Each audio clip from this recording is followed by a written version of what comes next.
Shri Ram classes संग्रहवाड़ा Jodhpur में आप सभी का हार्दिक स्वागत। आप अगर हमारे YouTube चैनल पर नए हैं तो सबसे पहले हमारे चैनल को सब्सक्राइब करिए ताकि हमारे चैनल की जो नोटिफिकेशन है आप तक जल्दी से पहुंचे और आप जल्दी से वीडियो देख पाओ। तो आज के वीडियो के अंदर हम आपके कक्षा 8 की प्रश्नावली 1.2 को स्टार्ट करेंगे। बहुत ही अच्छी प्रश्नावली है, अच्छे से समझना।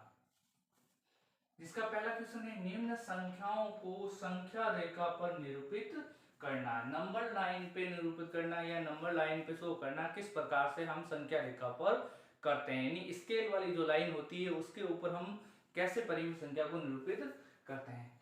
तो आपको एक चीज समझनी है, जिस संख्या को आपको उसके ऊपर निरूपित करना है वो धनात्मक है या ऋणात्मक है। आप एक चीज समझिए, धनात्मक और ऋणात्मक, आपने स्केल के अंदर नंबर देखा होगा, यहाँ होता है जीरो। क्या होता है, यहाँ पर जीरो होता है। जीरो के बाद प्लस वाली सब सारी स्केल के अंदर इधर होती है और माइनस वाली इधर होती है। अगर वह संख्या प्लस की है यानी धनात्मक संख्या है तो आपको जीरो स्टार्टिंग से स्टार्ट करना है। अगर जैसे देखो इसी का दूसरा क्वेश्चन है जिसमें माइनस की संख्या है, इसका मतलब आप उस संख्या को क्या कर दो, जीरो स्टार्ट से नहीं करना है, आपको जीरो की शुरुआत अंत से करनी है। मान लो यहाँ पर जीरो है, समझ में आ गई बात। फिर आप एक से गिनती लिख दो, आपको नंबर शो करना है। तो एक, दो, तीन, चार, पांच, छ, सात। समझ में आ गई। ये सात तक की क्यों लिखा, क्योंकि इस परिमेय संख्या का जो अंश है वो सात है, ऊपर सात आना चाहिए, इसलिए हमने सात पर आकर रुके।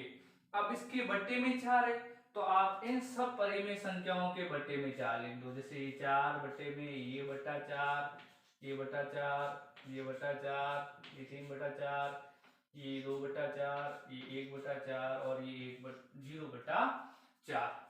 तो यहाँ पर आप शो कर सकते हो कि ये रही हमारी 7/4 परिमेय संख्या। इसी प्रकार से अगर हमें माइनस की संख्या को शो करना है तो जीरो लास्ट में, जीरो से पहले होती है सारी माइनस की संख्याएं, तो आप लिखो माइनस का 1, माइनस का 2, माइनस का 3, माइनस का 4, माइनस का 5, माइनस का 6। आई बात समझ में। ऊपर हमें -5 लाना है तो यहाँ देखो -5 तो ये रहा।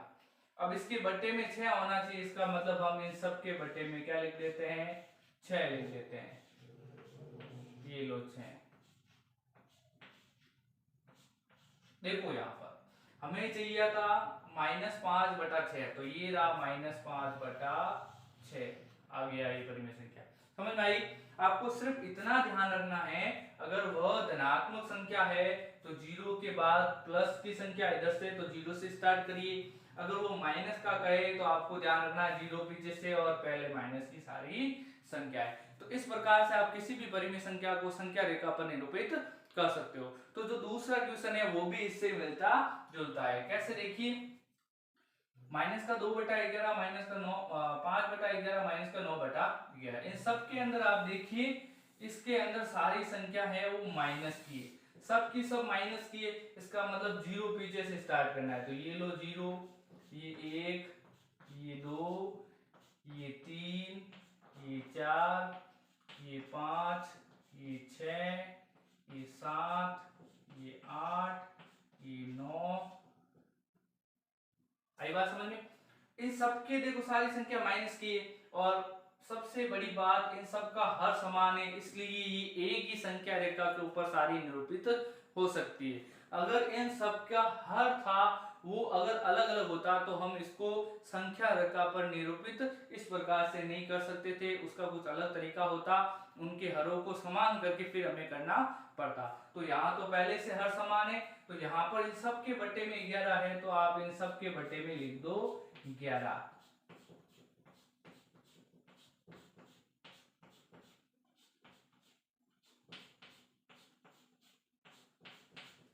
अब देखिए आपको कौन कौन से ढूंढने थे, -2/11 तो ये रहा आपका -2/11, फिर -5/11 तो ये रहा आपका -5/11, फिर माइनस का 9/11। तो इस प्रकार से आपको संख्या रेखा के ऊपर इनको निरूपित करना था। ये तो था आपका दूसरा क्वेश्चन। तीसरा है ऐसी 5 परिमेय संख्या लिखिए जो 2 से छोटी हो। तो आप यहाँ पर भी देख सकते हो, देखो अगर हम 0 से स्टार्ट करते हैं, 2 यहाँ पर है, समझ में आई बात। तो 2 के बाद तो सारी संख्या बड़ी हो जाती है। तो 2 से पहले क्या आता है, 2 से पहले क्या आता है 1, तो आप 1, फिर 0।